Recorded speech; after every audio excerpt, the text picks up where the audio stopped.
Hey, Jody Hendrix, Masters 55-59, on my way to the gym to do workout number 2 of the age group qualifier. The workout is 3 rounds, 75 cal row, 21-15-9 shoulder to overheads with ascending weights of 95, 135, and 185.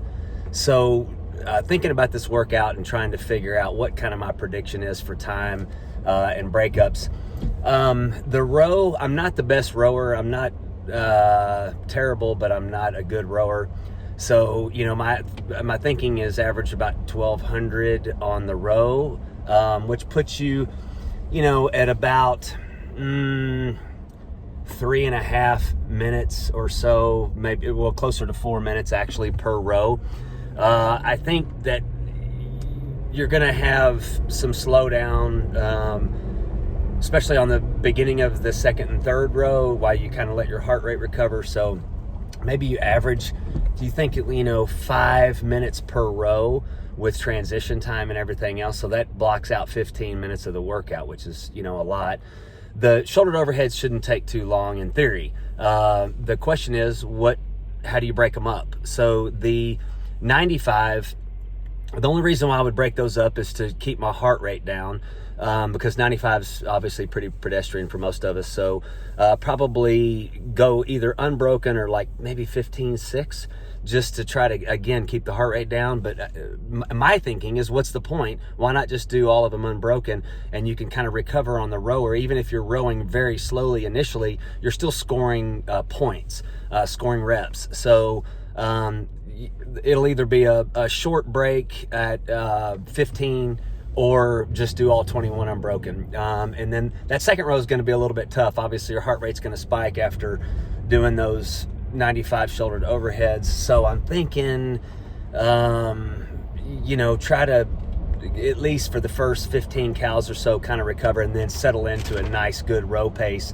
and try to maybe beef it up a little bit in the middle, and then curtail it a little bit at the end, so that I'm kind of fresh onto that hard transition in that 135. 135, normally I'd do these unbroken, but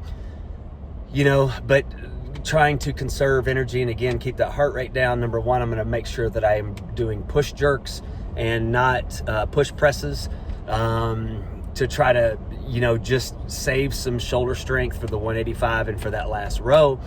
And then I'm thinking 8-7 if I need to break them up. I might feel really good and go 10-5, leaving, a short little burst on the end so I can get right back on the rower.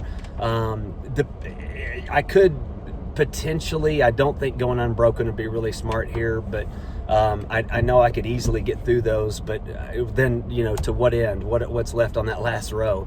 So last row is going to be pretty sucky. 75 cals, all of them are going to suck.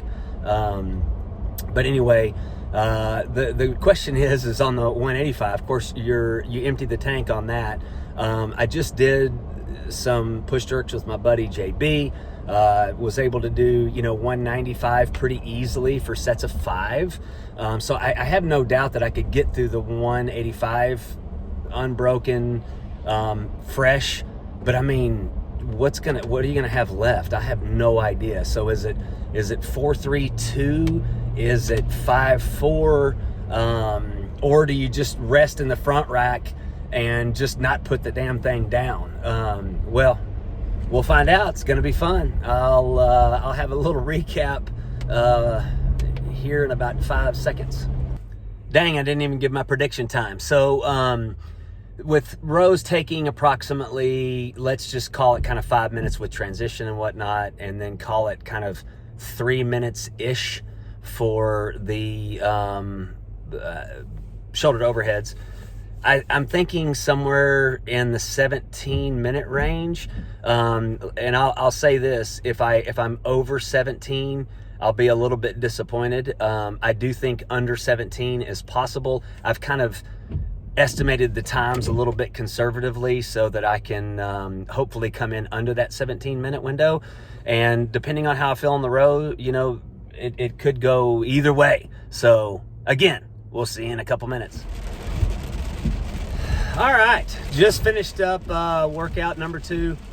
3 rounds of 75 cal row, 21-15-9, ascending barbell shoulder to overhead. My prediction was sub 16. I said I would be disappointed if I didn't, or sub 17. Did I say that? I was kind of going to be disappointed if I didn't come in under 17. So I finished it in 16:10. So pretty pleased with that overall.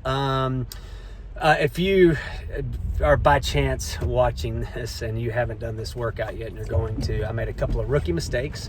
Number one, my hands got really sweaty, so I should have worn sweatbands and should have had chalk nearby and everything else, but I was so worried about other things that I didn't do that, so stupid on my part. The other thing is my biceps got really tight, so a lot of times when I know I'm going to be doing a lot of pull-ups or a lot of rowing or something like that, I will kind of walk around with dumbbells and really elongate those biceps, which I did not do. So my biceps are kind of smoked. But the push press was a little easier than what I thought it was. I only broke one time on all sets.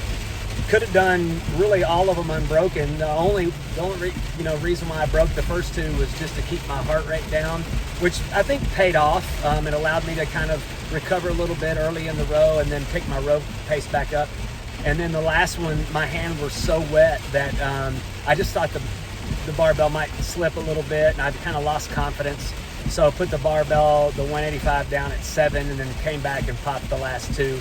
So overall, a great workout, much more pleasant than I thought it was going to be. I mean, they all suck, but because I'm not a good rower, I didn't think this was going to be a great workout, but I had fun doing it. Thank you to my judges, John B. and Ulrika, and nice job, Tony, my workout partner for these workouts. So see you on the next one.